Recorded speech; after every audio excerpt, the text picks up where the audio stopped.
I never thought that Canadian Coast Guard icebreakers like the Henry had depth charges. Man, Connor Kilgore can't take a joke. Oh, welcome aboard, Cod. I'm Paul Ferrace, director of this beautiful, magnificent submarine. And we're here to talk about if they run out of depth charges.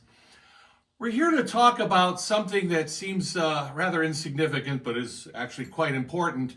When depth charges exploded, there was a tremendous shock that went through the submarine. And of course, the closer the depth charges, the greater the shock force. Engines were known to jump off their mounts. We're talking a 20-ton diesel shaking and shimming like it's jelly. And certainly we've all seen the movies where John Wayne is getting depth charge in the submarine and dishes are flying and light bulbs are shattering. And that really was a real problem. And of course, inside a submarine at depth, without electric lighting, it gets very dark and you want to have electric lighting. Well, the basic submarine light bulb, and I'm going to have, do you hear any? Has the Alexander Henry gone away? And again, I thought they couldn't afford diesel fuel. How did they get down to Lake Erie? Anyway, if you look up here, here's a typical light bulb. And we're going to do a nice little close-up on that. Yeah, don't worry about the bloom. You can see that it's mounted directly to the hull. It's got that severe heavy-duty armored cabling, but that's going to receive a shock wave when the depth charges explode, and it's going to transfer it to that bulb. Okay, on back to El Capitano here. And you're going to shatter the bulb. Now, the problem is, if you survive, you're going to have to change the bulb, and you're going to have that metal socket, and you're going to have a shattered glass bulb, and you're going to cut yourself. It's going to be a problem. Now, Heloise, the famous housewife extraordinaire who had a syndicated newspaper magazine column throughout the United States in the 20s, 30s, 40s, 50s, 60s, she always said, if you shatter a light bulb, cut a potato in half, and jam the open end of the potato onto the shard base, and then you can unscrew that. Well, on a Navy submarine with literally hundreds and hundreds of light bulbs, you don't necessarily want to be wasting potatoes. So the Navy had some other ideas on how to change light bulbs and or at least prevent them from being so easily shattered during a depth charge attack. And here's where Evan's movie magic is going to come in. We're going to insert right here a picture of one of the things that was done, and for the want of a better term, I'm going to call it the pigtail. It was a short rubber extension you would screw into the open light bulb mount, the socket, and then it had a 3 inches of a rubberized electrical cord, and then it had its own open socket for a light bulb. So it would swing and dissipate the energy. And that was apparently a relatively good idea. And the picture that we show you, you can see that it's in a galley where it basically the cook's head might bump into it. But that would prevent the bulb from shattering.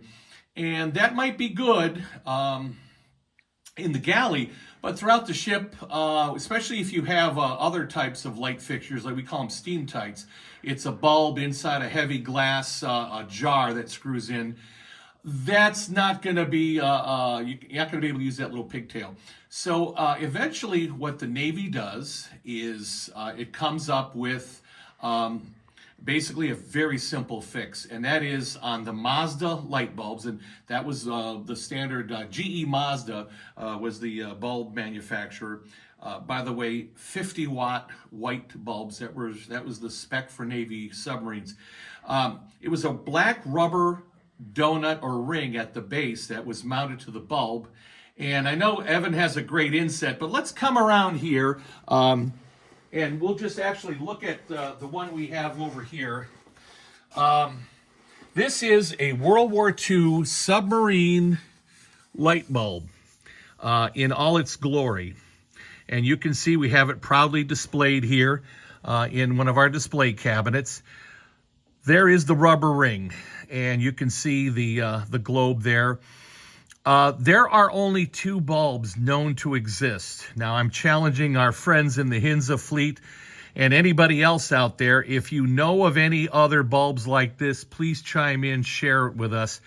These bulbs were made by the thousands during World War II, and apparently only in World War II.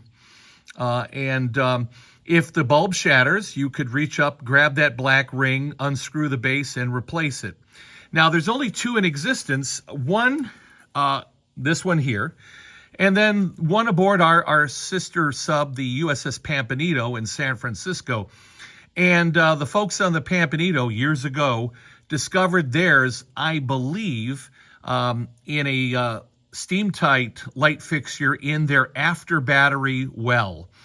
They contacted us. We were chatting about things, Submarine.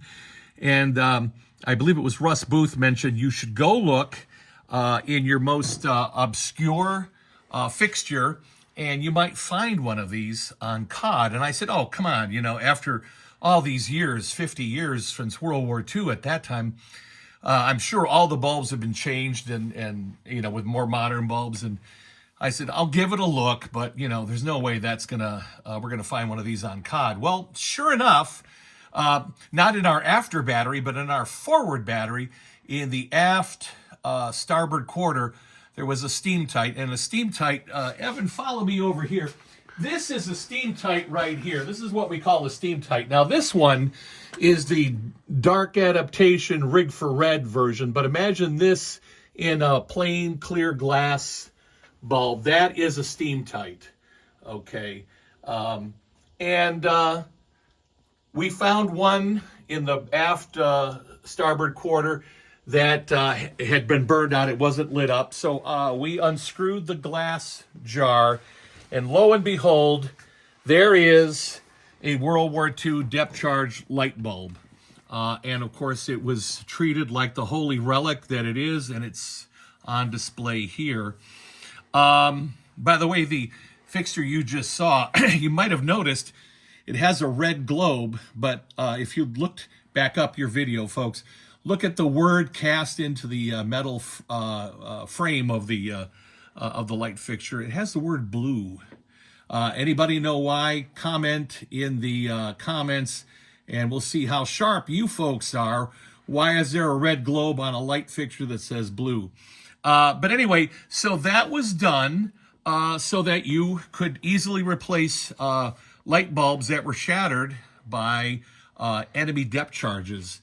And all I got to say is thank God the new LEDs and the glass globes that we have are very resistant to Canadian depth charges. So much for the Rush-Bagot Treaty. That's all I have to say. One of the things we hope to do in our later, some of our restoration goals is to find the correct type of black rubber hosing and cut some of these rings and place them on our glass LED bulbs just to be that much more accurate. So it's just tough because the rubber hoses I'm seeing are too small or too big or too spongy. But we're looking around to find the right durometer, and that'll be a future project for our light bulbs. So remember that if you get depth charged and your glass bulbs are shattering left and right, get some rubber rings and put them on your light bulbs.